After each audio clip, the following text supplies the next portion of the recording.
नमस्कार साथियों, गणित की इस कक्षा में आप सभी का स्वागत है। आज के पाठ का नाम आप अंदाज लगा सकते हैं, भिन्नों में घटाना। आपने अंदाज लगा लिया होगा क्योंकि इसके पहले वाले पाठ में हमने भिन्नों के जोड़ की बात की थी। तो आप भी अंदाज लगा सकते हैं कि आज हम भिन्न के घटाने की बात करने वाले हैं। आपने जोड़ के सवालों का अभ्यास किया या नहीं? अगर आपने अभ्यास किया है तो आज की बात समझने में आपको ज़्यादा समस्या नहीं आने वाली है, और अगर अभ्यास नहीं किया है तो भाई जो अभ्यास नहीं करेगा उसे तो समस्या आएगी। चलिए, तो भिन्नों में घटाने की बात समझने के लिए यहाँ मैं कुछ चित्रों की मदद ले रहा हूँ। देखिए, पहले मैंने एक डब्बा बनाया और इसके दो बराबर भाग कर दिए। अब मैंने एक और डब्बा बनाया और अब मैंने इसके कितने बराबर भाग कर दिए? 6। चलिए, एक डब्बा मैं और बनाता हूँ और इस डब्बे के भी मैं 6 बराबर भाग कर देता हूँ। इसके भी 6 बराबर भाग कर देते हैं।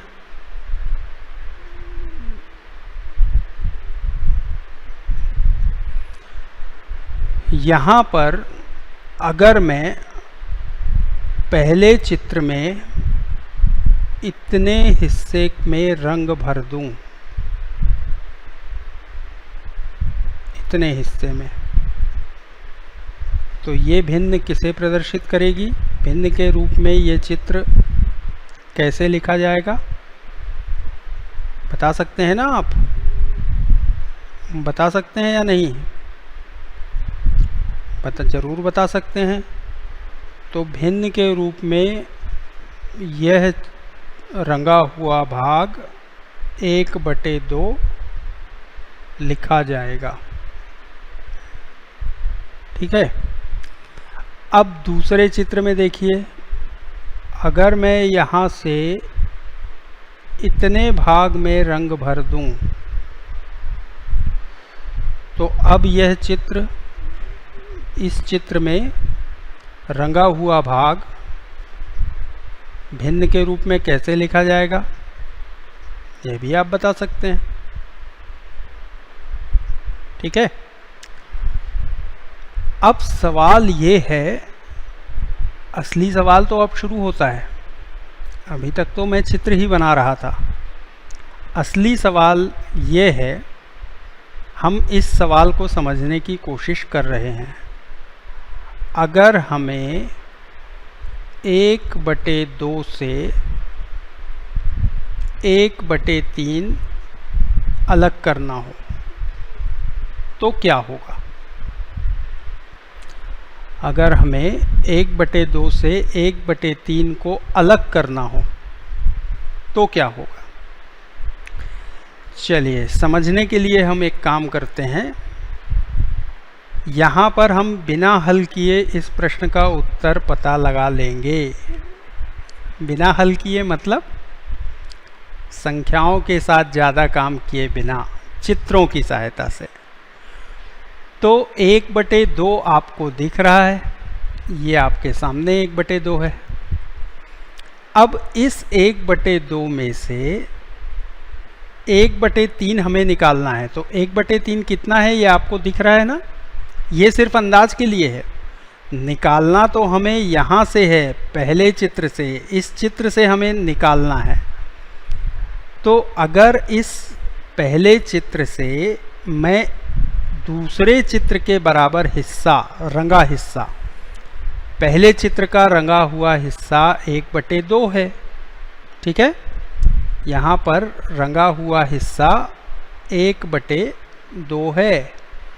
अब इसी 1/2 में से इस रंगे हुए भाग में से यहाँ से यहाँ तक जो रंगा हुआ भाग है, इस रंगे हुए भाग से अगर मैं 1/3 को निकाल दूं, और 1/3 कितना है वो आपको इस दूसरे चित्र में दिख रहा है, तो इतने हिस्से को मैंने निकाल दिया। अब हम केवल रंगे हुए हिस्से की बात कर रहे हैं, तो रंगे हुए हिस्से में से इस हिस्से को मैंने निकाल दिया। इस हिस्से की तो हम बात ही नहीं कर रहे, इसलिए हम इसे भी हटा देते हैं। तो अब जो हिस्सा बचा वो कितना है, इसके लिए आप इसकी इस चित्र से तुलना कीजिए। देखिए इसमें 6 बराबर भाग हैं, इनमें से सिर्फ यही वाला भाग अब हमारे पास बचा है, तो ये भाग कितना होगा, 1/6 है ना। 6 बराबर भागों में से एक इसके बराबर का हिस्सा ये हमारे पास बचा है, तो इसका मतलब उत्तर आया 1/6। कुछ बात समझ में आई कि नहीं? चलिए एक बार फिर से इसी चित्र को हम बनाते हैं। बात थोड़ी सी समझने में कठिन लग रही होगी, हो सकता है, मुझे ऐसा लग रहा है कि ये थोड़ी कठिन बात है, इसलिए मैं एक बार फिर आपको वही चीज़ बता रहा हूँ। पहले मैंने एक चित्र बनाया और इस चित्र में मैंने दिखाया 1/2 को, तो इसका 1/2 कितना है आपको दिख रहा है। अब 1/2 को छोड़कर बाकी को मैं मिटा देता हूं, तो अभी हमारे पास 1/2, उस कागज का 1/2 अभी हमारे पास है।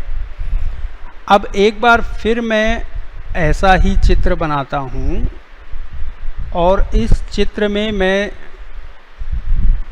दिखाता हूं 1/3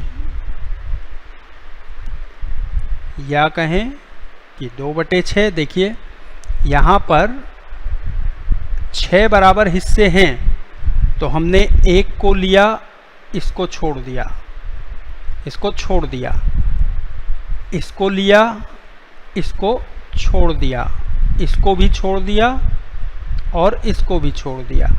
तो अगर हम इसमें से केवल इन 2 डब्बों को लें जहाँ पर सही का चिन्ह लगा हुआ है और बाकी को हटा दें, तो ये किसे प्रदर्शित कर रहा है, 6 बराबर भागों में से 2 को। मतलब क्या मतलब, पहला चित्र देखिए, वो जो बड़ा डब्बा बना था वो हमारे दिमाग में है, हम उसी से तुलना कर रहे हैं। ये पहला जो चित्र है ये 1/2 तभी है जब हम इसकी तुलना उस डब्बे से कर रहे हैं जिसे हमने मिटा दिया है, और ये वाला जो हिस्सा है ये दिखा रहा है 2/6 अर्थात 1/3। और अगर हम इसमें से इस 1/2 के डब्बे से इतना डब्बा निकाल दें, पहले मैं एक और चित्र बना लेता हूं।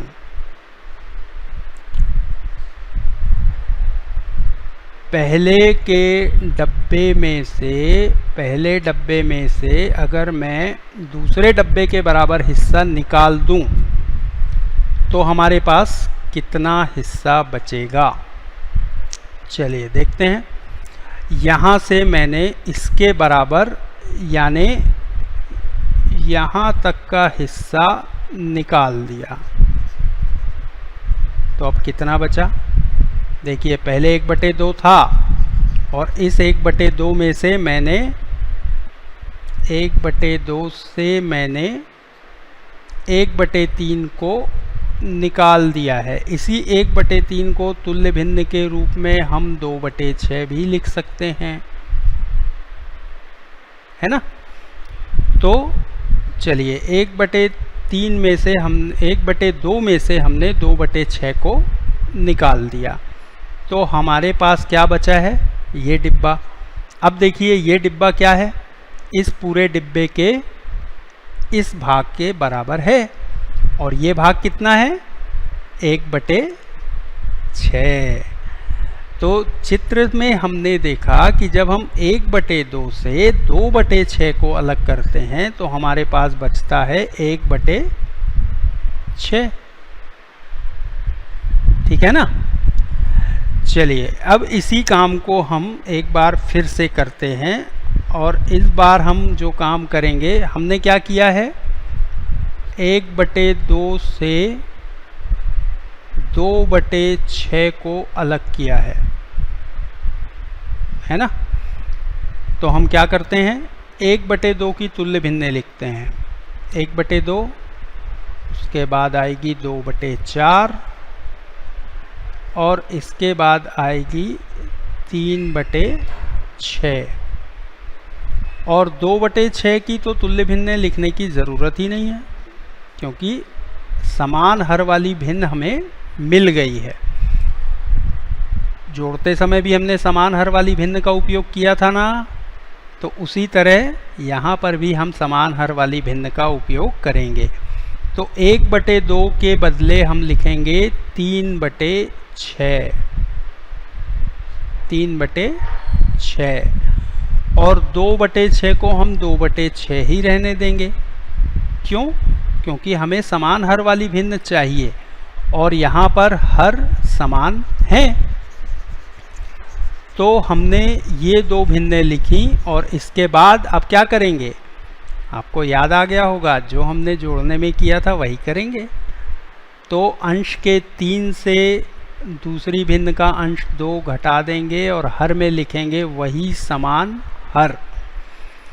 तो इस तरह हमें क्या मिला, इस तरह हमें क्या मिला, 1/6। ठीक है ना। तो ये जो पूरा काम है, इसे चित्र की मदद से दिखाना बहुत मुश्किल काम है। हो सकता है कि चित्र की तरीके से आप थोड़ा सा कंफ्यूज भी हो गए हों, लेकिन अगर आप उसे ध्यान से देखेंगे तो आपको समझने में थोड़ी मदद ज़रूर मिलेगी, है ना। तो क्या हम इसी तरह सभी भिन्नों को चित्र की सहायता से घटा सकते हैं, या ये तरीका ज़्यादा आसान है तुल्य भिन्न वाला?